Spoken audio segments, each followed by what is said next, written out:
Hi, my name's Dan Keane. I'm a composer, producer, and musician based in London. Welcome back to my YouTube channel. I hope you're all doing well.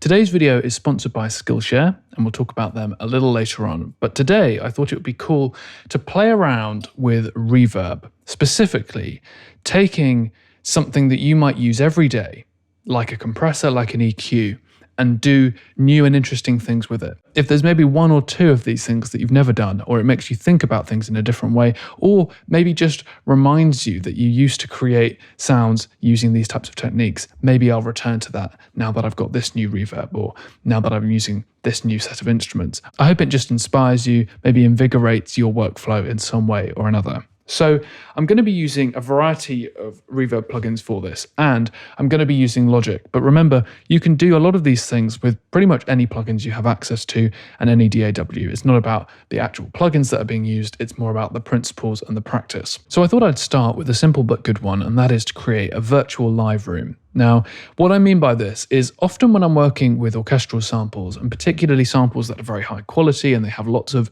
microphone positions mounting together into a single mix, I often find that it actually sounds like there's too much top end. This doesn't mean that they're too bright. I just mean that there's too much information. And I grew up playing in orchestras, and I've watched lots of classical music before. And the last time I went to a concert, I closed my eyes for a second and imagined that these were being played by samples. And I think the one thing that I was missing was perspective, the lack of detail. When I'm sitting in an audience, I don't have the close microphone to feed into my ear. I have more, not even of a tree, because I don't sit in the front row, more of like an ambient perspective. And I think because of that, I'm used to hearing sounds that have a slightly worn away sound to them. Rather than having something that's hyper focused and detailed. So often what I reach for is Seventh Heaven by Liquid Sonics, and I've created a little profile in here called DK Live Room. Now you can use any plugin you like really. I particularly like the way that I can mix between the early and the late reflections. I really like the sound of the Brocasti M7, so naturally I like the Seventh Heaven reverb, and this particular setting works really well for me. So I would recommend a decay time of anywhere between 0.5 and 0.7 seconds. So I'm going to be demonstrating this with some high frequencies from Albion Tundra. This is the Soft and Wild, and just have a listen to this. This is without any of the reverb on.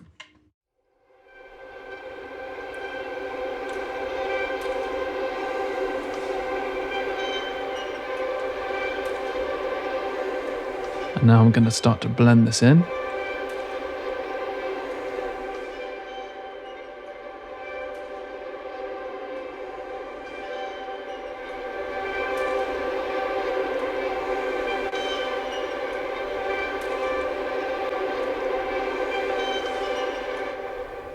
So I hope you can hear what it's doing there. It's slightly blurring the sound.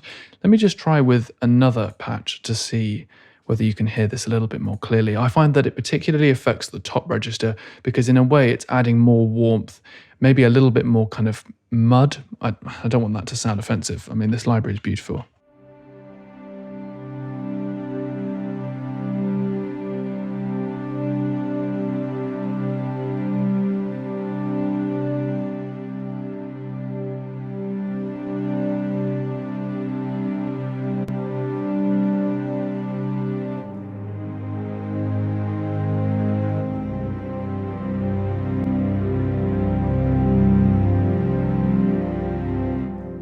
Now, what I love about using a reverb with a very short tail is that it doesn't get in the way of any transients that you might want if you have a much punchier sounding mix, but also it tends to stay out of the way of any harmony changes and stuff like that. Often I'd then put this through a finishing reverb that has a much longer tail to it, maybe 3.5 seconds or something. But I find often, I wouldn't apply this just to one track. I'd apply this to a whole bus of tracks. So I'd take all of my strings and then put them through their own reverb plugin before sending out to one or two sends and then my other outboard effects and things like that. I find this works really well. There's a very low frequency reverb which I've turned down to -6 dB, and you can see that I'm prioritizing the early reflections over the late ones. So it has a little bit more kind of liveliness to it, but I find that it works really well. Next on my list is something that I think everyone should be using if they're not already, and that is to create an endless pad with a reverb. Now, Here I have my favourite piano of the day. This is Gentle Grand.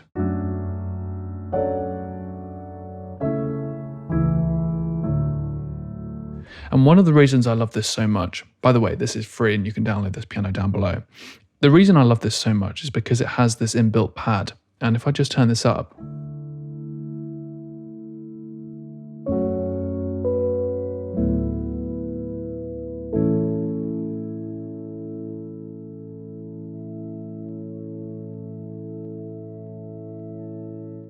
so as you let this note decay, you start to get the pad coming in with all of its effects.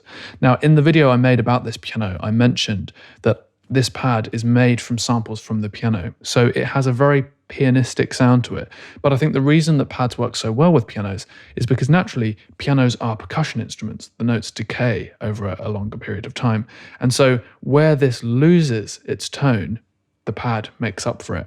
Now, if you're unfortunate enough not to have a pad built into your piano, and I'd understand if you don't, then there are different things that we can do to make this sound a little bit nicer, perhaps, by my definition anyway. The first thing I'm going to do is send this to a bus of its own, and I'm going to load up the FabFilter Pro R, which I love. In here, we've got a very large eternity sound. Now, 20 seconds is a bit too long by my definition, so I'm going to put it down to 10 seconds. Now, this is 100% wet, so everything we're getting out of this reverb send is 100% reverb, and then our dry signal is this Gentle Grand track here, and this is what it sounds like just on its own.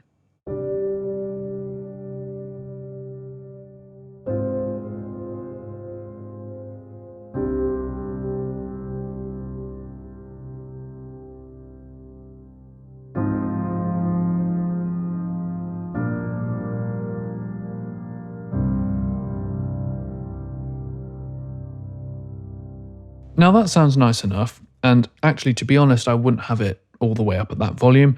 I'd probably have it down at about -10.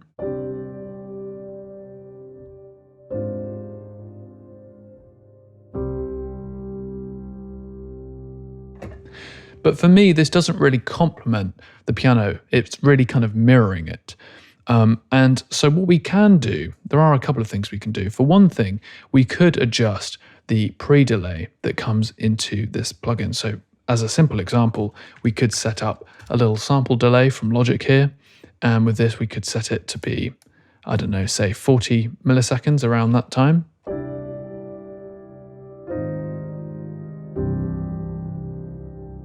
So it's feeding into this reverb 40 milliseconds later, so we get a slightly delayed bloom that comes out.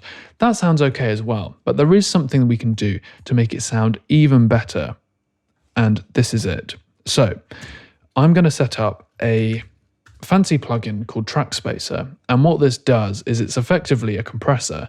But the reason this compressor is slightly different is because it doesn't just, it's basically a multi-band, but it's got so many bands in it that it's effectively, well, let me just show you what it does. So if I sidechain this to my instrument, so you can see it's compressing based on the signal that it's receiving from the piano. But what's cool is that it doesn't actually compress the entire signal. It just suppresses the frequencies that are affecting it most.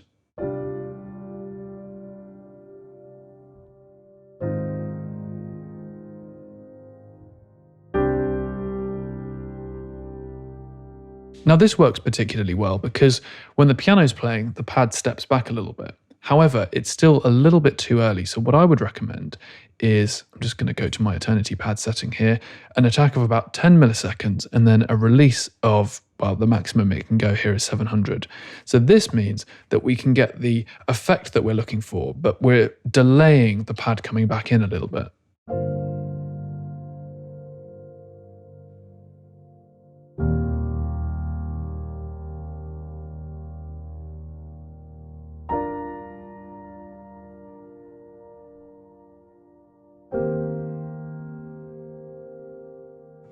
So if I just turn this back up again, you can hear it.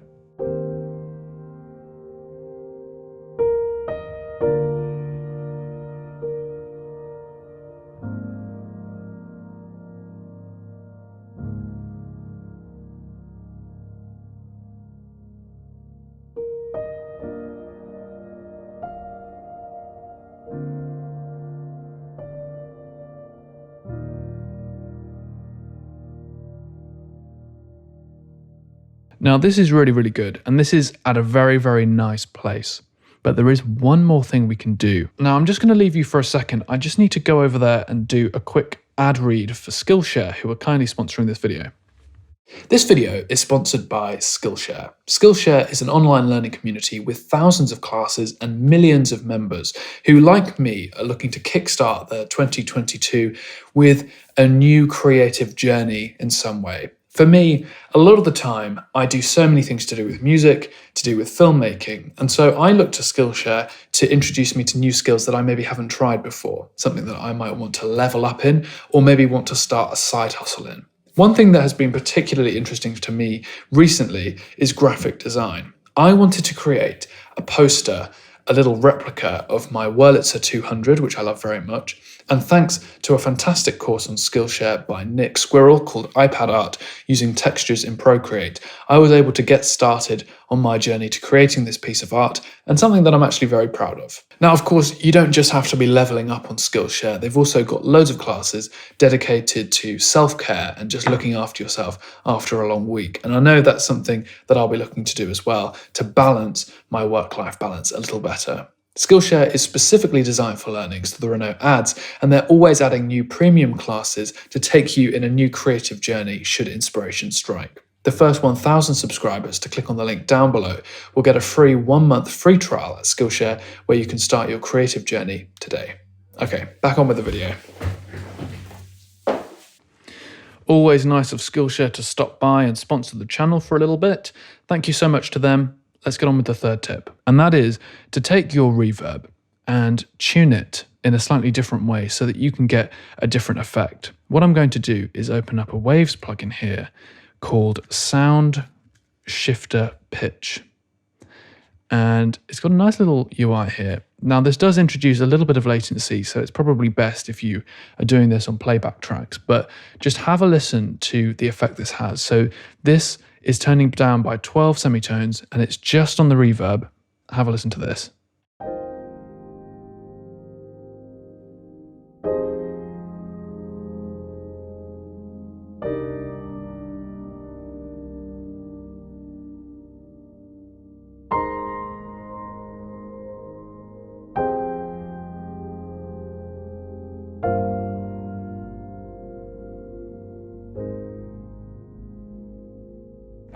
Now this is all well and good. What we could do as another step further is have this feed into a different bus and then delay what goes into this. So we've got our regular thing here, and then it's feeding 100% into bus 29.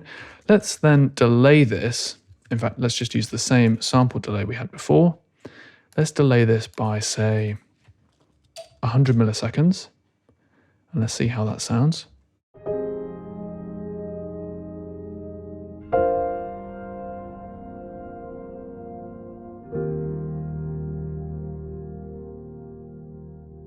I think we could go a little bit further actually. Let's go to 250.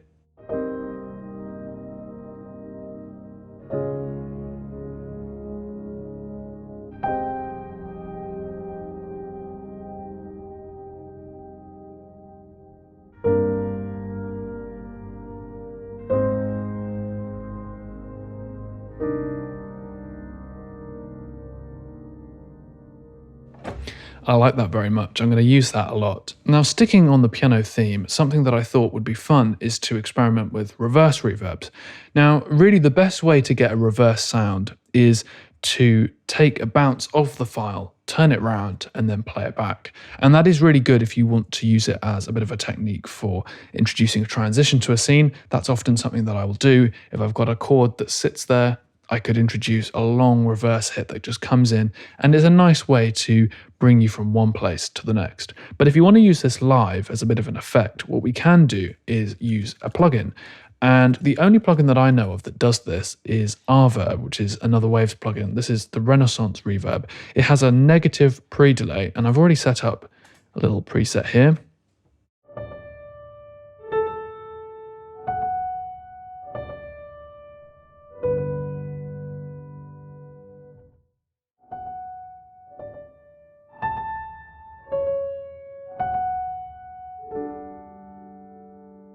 So this sounds quite nice on its own. We can turn up the dry signal.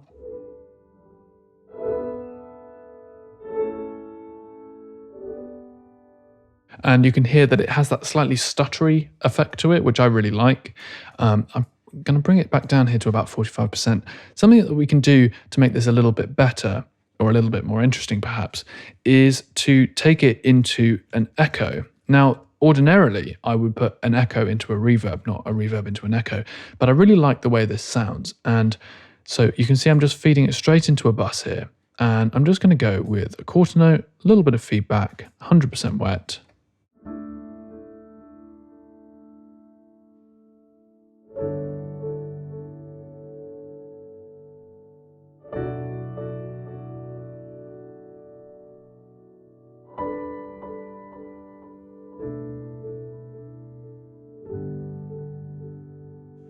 That sounds quite nice. Another thing we can do to make this a little bit maybe warmer is on the echo itself, bring up the low level a little bit. This is the MV2 plugin by Waves. Again, you don't need all of these things. This is just the way I use it to create interesting textures and stuff like that, trying to augment it a little bit further. As I've said many times before, I would prefer for lots of plugins to be doing a small amount than just to have one or two that are kind of embodying the entire image. So this is an easy way for me just to say that lots of little things make for something a little bit more unique, perhaps. So this low-level rise is basically an expander. So the lower stuff is being raised rather than the high stuff being compressed.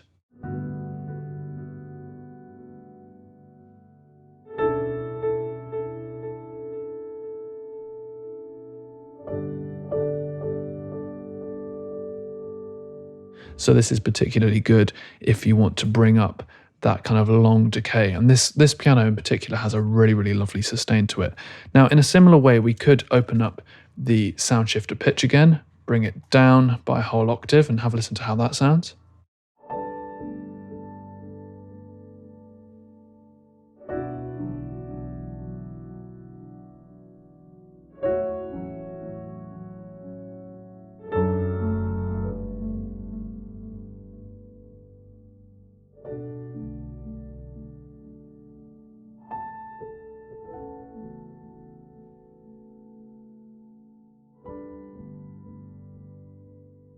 I really, really love that. Now, the final one I'm going to show you today is basically creating a bloom and then reversing the stereo image of it. What do I mean by this? Well, let me take an instrument, for example, the long horns from BPCSO.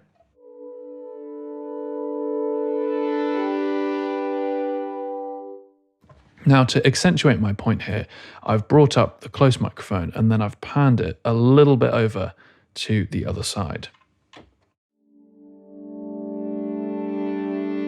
So we can very much hear it on our left side at this point.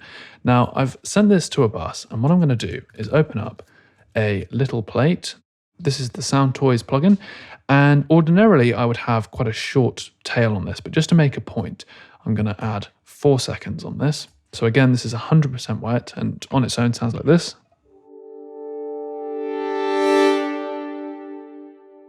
Has an almost kind of fluttery sound to it, and that sounds very good. However, we can do something a little bit cool, and that is, if you set it from balance to stereo pan, you can just hold down Command and then click, and when it goes orange, this is effectively a stereo image separator, swapper, so it takes the left to the right and the right to the left. So now it sounds like this.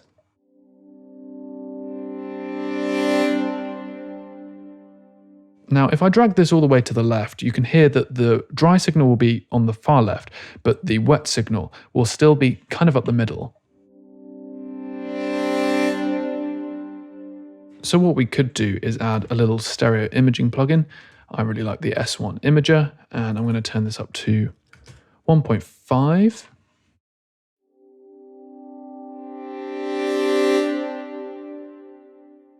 And you can hear the way that that moves. So now if I take this back to 0 again.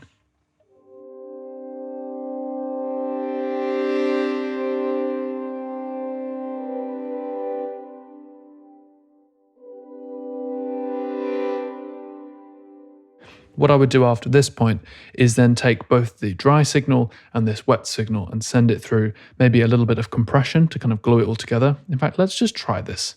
So I'm going to take this, take both of these, create a summing stack, and then I'm going to put a little bit of compression on. Don't need anything special. I'm just going to take the Pro C2 here, no offense.